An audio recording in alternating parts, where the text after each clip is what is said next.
Uma informação que eu acredito que vai render bastante nos discursos parlamentares nesta semana aqui na Câmara, Alessandra, é o que o presidente Lula falou na Índia, no encontro do G20, né, neste final de semana. Ele, em primeiro lugar, havia dito que o presidente da Rússia, Vladimir Putin, ele não seria preso caso viesse ao Brasil.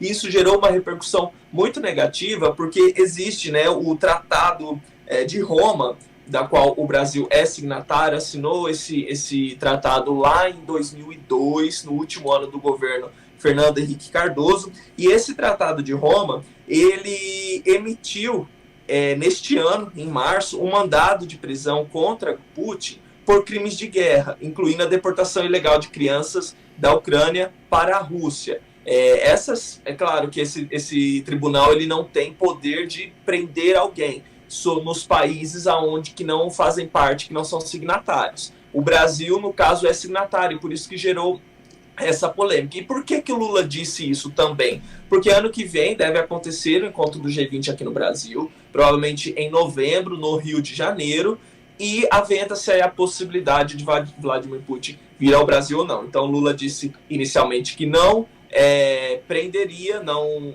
concordaria com a prisão dele, e depois ele recuou e disse que que cabe à justiça definir sobre a prisão ou não dele. E ele completou dizendo: não sei se a justiça vai querer prendê-lo. Estados Unidos não são signatários, Rússia também não, nem a Índia nem a China.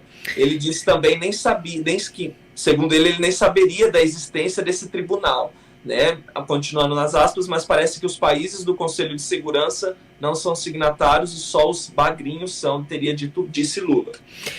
Só que, de qualquer forma, isso coloca o Brasil realmente numa saia justa, exatamente pelo que você falou, né? O país é signatário desse tratado e o Brasil, violaria o Tribunal de Haia caso não prendesse Putin, né? E esse caso poderia ir, inclusive, para o Conselho de Segurança. Então, uma situação bem complicada. Eu acho que ele tentou consertar o que ele falou, né? De que não prenderia Putin, mas há também, a gente pode dizer assim, uma hipocrisia por parte das potências que não ratificaram a corte, né?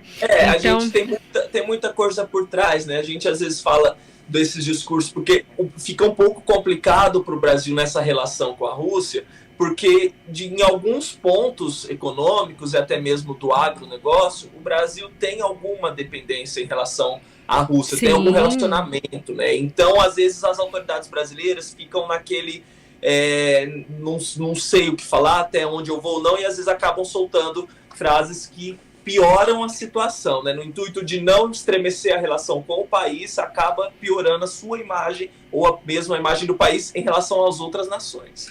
Exatamente, gerando até uma instabilidade internacional. Aí agora que o presidente Lula foi eleito, né, o presidente do G20, assumiu Exatamente. O G20 nessa última semana. Bom, Léo, falou tudo?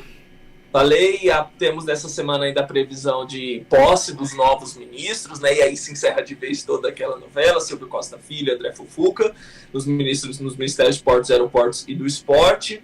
E o jogo vai seguindo, amanhã temos mais sessões, mais votações de projetos, há a previsão de apresentação do relatório da CPI do MST nesta semana, a previsão que a CPI se encerre é já nesta quinta, dia 14, e o relator Ricardo Salles, como ele disse em entrevista que foi exibida aqui, pra gente, ele disse que a previsão é entregar o relatório independente dele ser votado ou não, né? Porque hoje não se tem muita certeza, não se tem muita solidez para a oposição em relação a ter uma maioria de votos. Então, Ricardo Salles deve apresentar o seu relatório, mas sem a promessa de que ele será votado pelos integrantes. Tá certo, Léo. Uma ótima semana para você. Muito obrigada, bom trabalho e até sexta, ou quem sabe até um pouco antes, se alguma bomba acontecer aí em Brasília, você volta antes, tá bom? A gente volta sim. Uma boa semana a todos. Fiquem com Deus. Tchau, tchau. Tchau, tchau. A gente conversou com o Leonardo Balsalobre, ele que trouxe as principais informações da capital federal, de Brasília.